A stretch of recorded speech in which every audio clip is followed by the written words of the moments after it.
If you want to detect a narcissist or a psychopath fast before they wreck your mind, confuse your soul, or dismantle your life, use this test. It takes 3 seconds. It's called the Sanpaku eye test.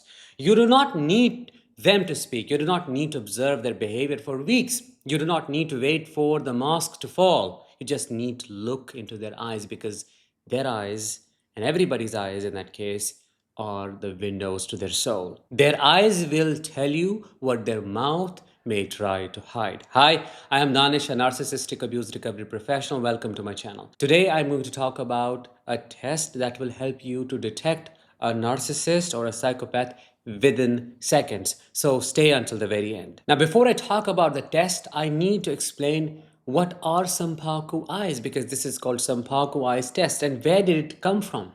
The term Sanpaku comes from Japanese, meaning three whites. In a normal human eye, you see the white, sclera on the left and the right of the iris. That's two whites. But in Sanpaku eyes, there is a third, either above or below the iris. That is why they're called three white eyes.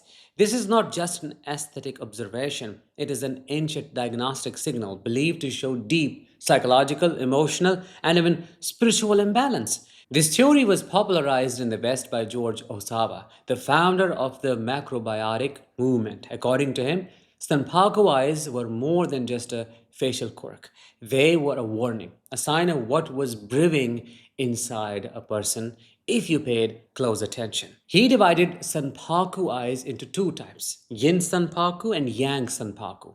One shows fear, the other shows threat. Yang Sanpaku, the narcissist predatory stare, that is what we are going to talk about. Pay attention to this. This is what you will see in narcissists, psychopaths, sociopaths, the ones who smile to your face but are calculating your destruction behind the scenes because they are malignant. Yang Sanpaku is when you can clearly see the white of the eye above the iris. That means the iris looks like it's sitting low in the eye socket with a lot of visible white space above it. It looks unnatural, off balance, menacing. This is the predator stare, the stare of someone who studies you while pretending to connect with you. They do not blink much. They do not soften their gaze. Their pupils do not dilate when you talk about something emotional. There is no mirroring. There is no natural warmth. Just scanning, as if they are mentally breaking you down into pieces, as if they are looking for an entry point to infiltrate and dominate you. This is the stare of the people like Ted Bundy, Charles Manson, Jeffrey Dahmer. Look at their mugshots, look at their interviews. You will see the same thing, the cold, dead, psychopathic gaze with that airy white space on the top. That is Yang Sanpaku.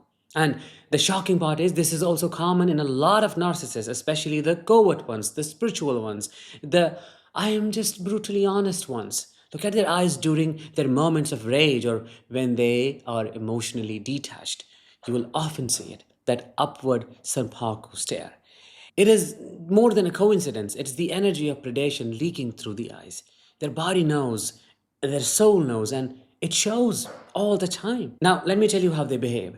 People with Yang Sanpaku often, number one, exhibit a need to dominate conversations with a blank, unreadable gaze. Number two, feel no remorse after hurting someone and maintain eye contact without emotional presence. Number three, they're hyper calculated, making you feel dissected, not seen. Number four, they get angry when you avoid eye contact because eye contact is how they tether you emotionally. This is why victims of narcissistic abuse often say, it was the way they looked at me. I can't explain it. It gave me chills. It's not your paranoia, it's physiology. Their eyes were never soft. Their stare was a weapon they weaponized all the time against you. Now let's flip the script. Let's talk about something else, the polar opposite. Sanpaku is when the white shows below the iris. The iris looks like it's floating high in the socket. The upper eyelid may look tense. The gaze may seem startled, lost, or deeply overwhelmed. This isn't a sign of malice. This is a sign of extreme trauma. People with yin sanpaku are the survivors, the empaths, the sensitive ones, the souls who have endured too much too early. Their nervous system is stuck in high alert. You may have these eyes. They look like they're always watching for danger because they are. They, number one, flinch easily. get overwhelmed in crowds. Number 3, struggle with hypervigilance.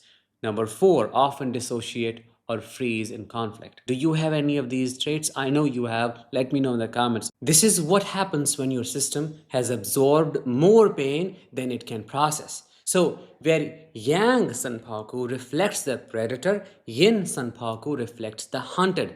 That's why narcissists and empaths are the two sides of the same coin. Even their eyes reveal it. Do you see? Now, the 3-second test. How do you detect Sanpaku in real life? What do you do? Let's find out.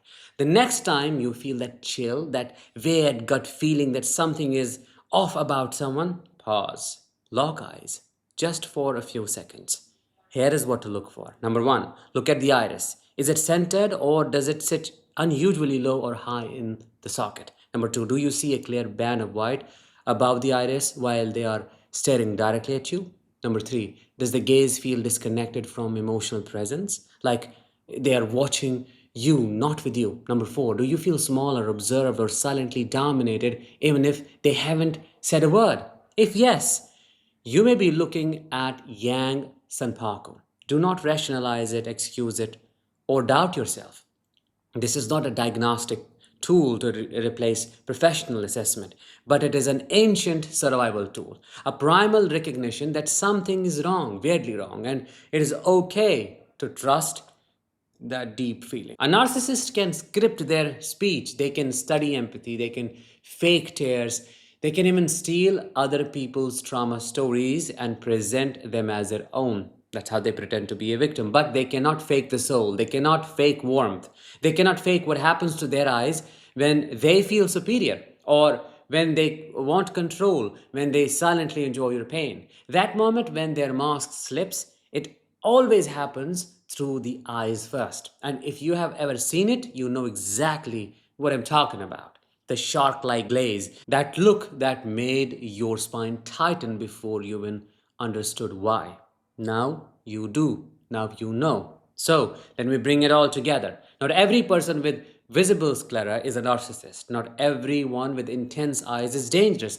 But when your gut is screaming, when the stare feels wrong, and when you see that white space floating above the iris like a red flag, do not ignore it. You have been trained to doubt your instincts. Narcissistic abuse does that, but your body keeps score, your intuition keeps working.